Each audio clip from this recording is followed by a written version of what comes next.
In this age of internet movies on demand, we still like to recapture the heyday of watching movies in theaters. If the movies were Fantasyland, theaters were the gateway, and the best of them were a spectacle in their own right. In more recent times, theaters may have been less picturesque, but their passing still cries out for some kind of preservation. That could mean preserving at least part of the structure, but also people's memories. Our guests are trying to do this for a movie theater that used to be located on the border of Boston and Brookline near Cleveland Circle. To talk about their project are the two partners in Long Live Circle Cinema, Susan Bregman and Susan Legere. Thank you both very much for being with us. Thanks for having us. I want to start with Susan Bregman. I guess this used to be your neighborhood theater back in the day. Yeah, exactly. I moved to Boston in the mid-'70s and lived in Cleveland Circle at the time for a few years, and this was my neighborhood theater, so I can remember seeing some of those classic 70s films like Star Wars and Saturday Night Fever, those kind of movies there, because it was the only theater I could walk to.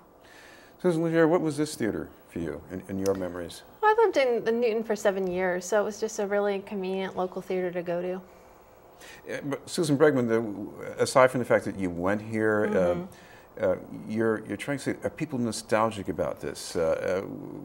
They are, surprisingly. This theater, as you probably know, doesn't have the style of something like the Coolidge Corner.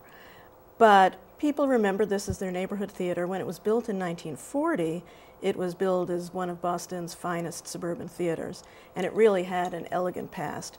So a lot of people remember that, and they just remember it. It's a landmark. The sign that we're here to talk about also overlooks the reservoir, the Chestnut Hill Reservoir, and it's a really very visible landmark of this community.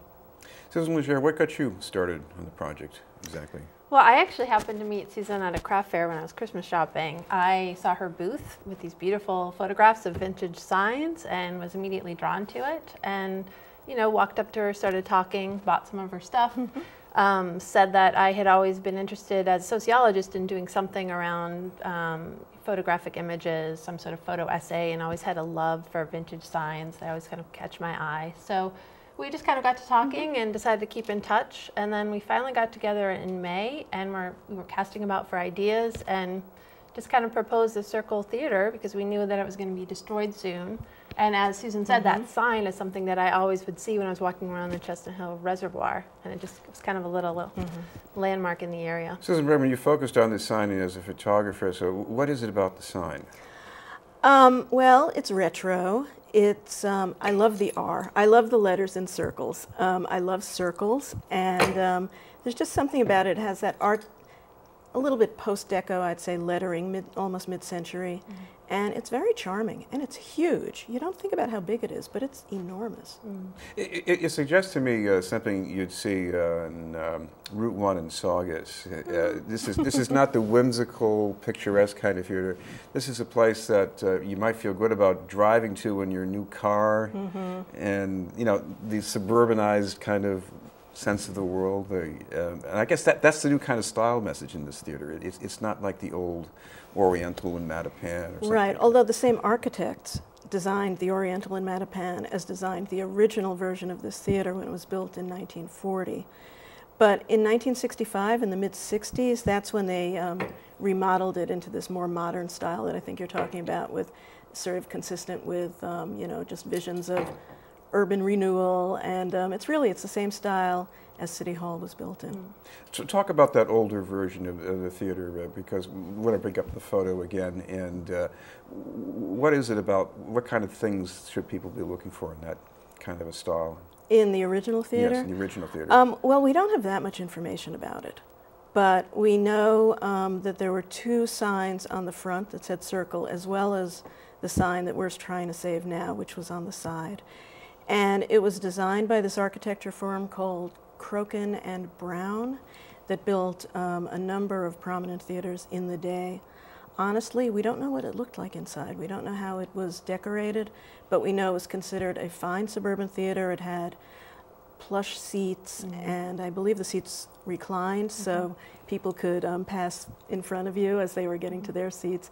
And it was just kind of the height of luxury back in the day. Susan Legere, you want to listen to people talking about this place, don't you? Yes, I do. And we've actually been reaching out to folks already. And some folks have contacted us after seeing the story in the Brookline Tab and Boston Globe. We heard from several former employees. I think they've got some great stories to tell. The former general managers indicated that there are some secret passageways that he used to take folks around. So I'd love to get permission from National Amusements to go in there and sort of see behind the scenes, which might be tricky because the building's condemned at this point. But we've also talked to folks who used to patronize the theater. The woman who runs the Brighton Alston Historical Society was a frequent patron back in the day. She was a BC class of 1961, I believe, and said the Hojo's there was a very big popular place. Well, explain that, because this is the whole movie experience. It's not just which film you saw. Right. I mean, it's, you know, a neighborhood hangout. You said that everybody would go there before the hockey games. You said every hockey game. Before the BC hockey game? Before the BC hockey games. We've also just, you know, heard from folks who just, you know, liked it. I never thought that it would really strike such an emotional chord with people. I had wanted to save the sign in part just because it's a quirky, kind of neat sign, and you know, thought that it would be a shame for it to just go into the scrap heap. And then people started writing on the, you know, the Dirty Old Boston page where we first posted about the project, and saying, oh, one of the first comments was, oh, I hope that somebody saves that sign. Maybe my wife will stop telling me to stop nattering about saving the sign or something like that. So, you know, it's striking an emotional chord with people, both because it's part of the landscape and also something that they remember fondly. Susan Bregman, I guess Cleveland Circle wouldn't be the same without this. I think that's true. We think of it as a landmark. We think of it as the Citgo sign of Cleveland Circle. And we want to save it. We think Cleveland Circle deserves that kind of neighborhood recognition. It's been around for a long time, and it is. It's an important neighborhood. It's on the Boston-Brighton border. It's a commercial district. It's got MBTA service.